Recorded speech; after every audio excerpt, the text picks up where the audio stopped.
Hey, I know you! You have been wanting to come to Italy for a long time. You graduated from being just a tourist and want to partake on the real Italian experience. Well, I was there before, for many years. For far too long, Aiden and I scrolled through houses, articles about life in Italy, watched countless hours of videos, you name it. Now we are on the other side. We live in Italy. We see you eagerly trying to make it over to this side. So let us help you with these tips.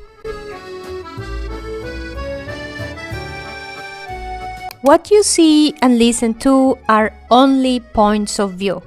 You can spend hours and hours a week watching YouTube videos about Italy, about a particular region or town, and most likely you will find conflicting information. The content you watch may or may not help you get closer to deciding if moving to Italy or purchasing a home in Italy is the best thing for you and your family. And that is part of the process. However, remember this. Whatever you watch is only a point of view of the person giving you this information. And that includes the information we provide to you. Everyone's point of view is based on their experience. So if you ask someone else, you may get a complete different answer.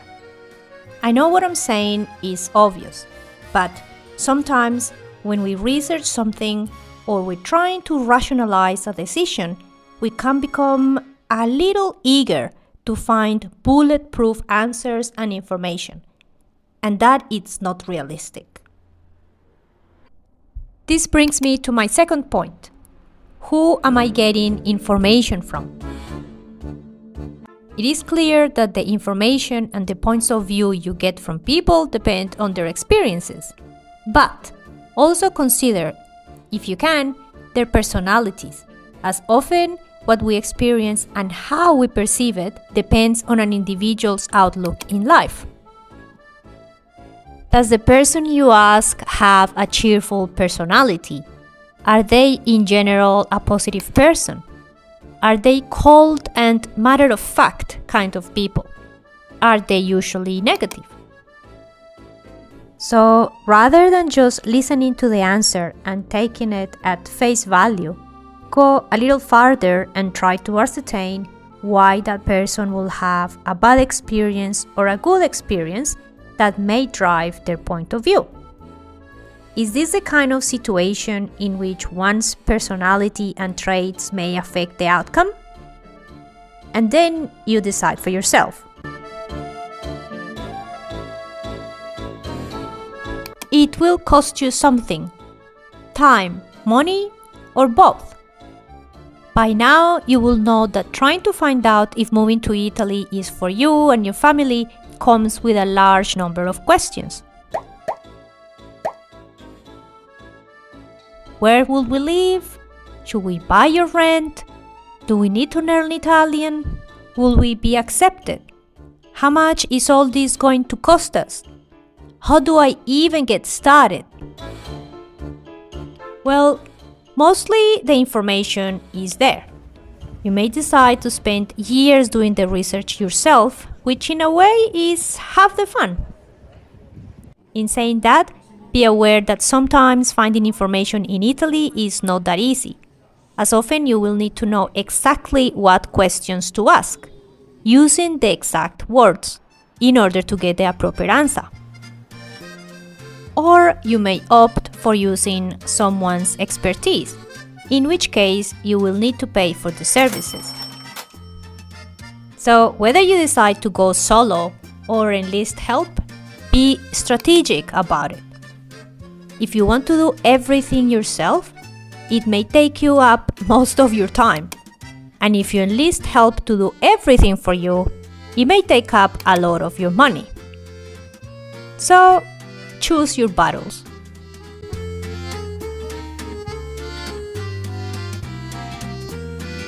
The most meaningful things in life involve taking some kind of risk.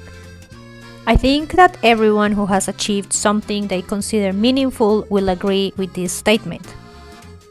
Think about the time you left home for the first time, the time you moved in with someone or got married, the time you bought your first home or decided to have a child.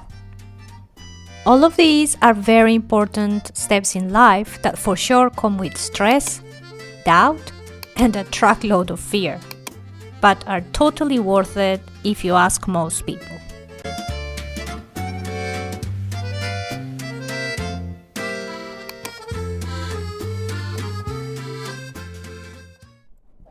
Everything is relative. All things are relative to your past and your current situation in life, as well as where you see yourself in the future. Some people have done very well for themselves in life and can afford large, renovated houses ready to be lived in. They may never want to or have to consider roughing it up for a while as they get their home in Italy livable. Some others will be happy with a little apartment or a small home they have to work on, even if it takes years, as they can't afford to get everything done at once. By the way, this is why we try to showcase homes in different states at different price points. And that is one of the beauties of Italy. You will be hard-pressed to find such low-cost properties in another country in the developed world.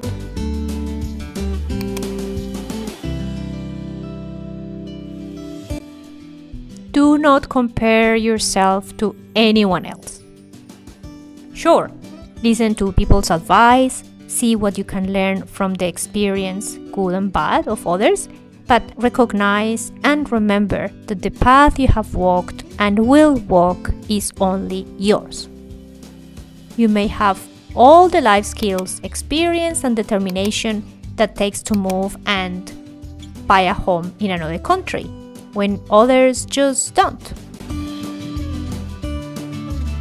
Or you may not currently have what it takes, and the sooner you realize this, the better. Then you will have to choose between working towards achieving those skills and traits, or coming clean to yourself, realize that this is only a dream and that a dream alone is good enough for you.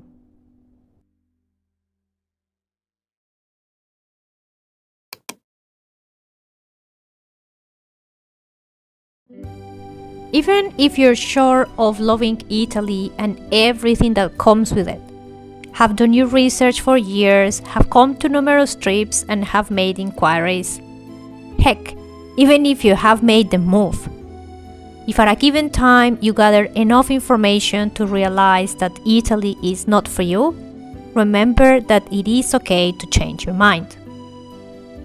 Being flexible and being okay with the fact that what is best for you and your family can change from time to time is part of being human.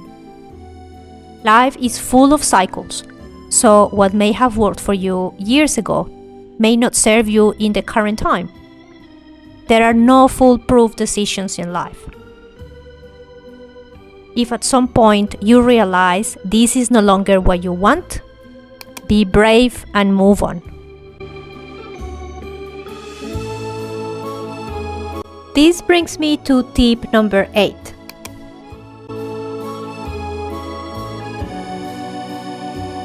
There will always be other dreams. Sometimes you need to make space for new dreams and hopes, but first you need to face and let go of what you have been holding to. Dreams and goals kind of become part of our identity, and sometimes we can't envision what our lives will look like without them. But we owe it to ourselves to peek through the window of other possibilities.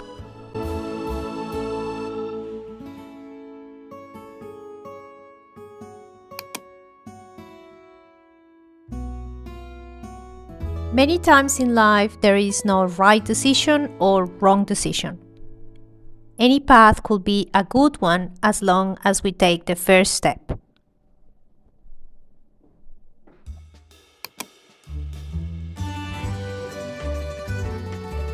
So, what do you think? Do you resonate with any of these tips? Do you have any tips for fellow dreamers? Please let us know in the comments.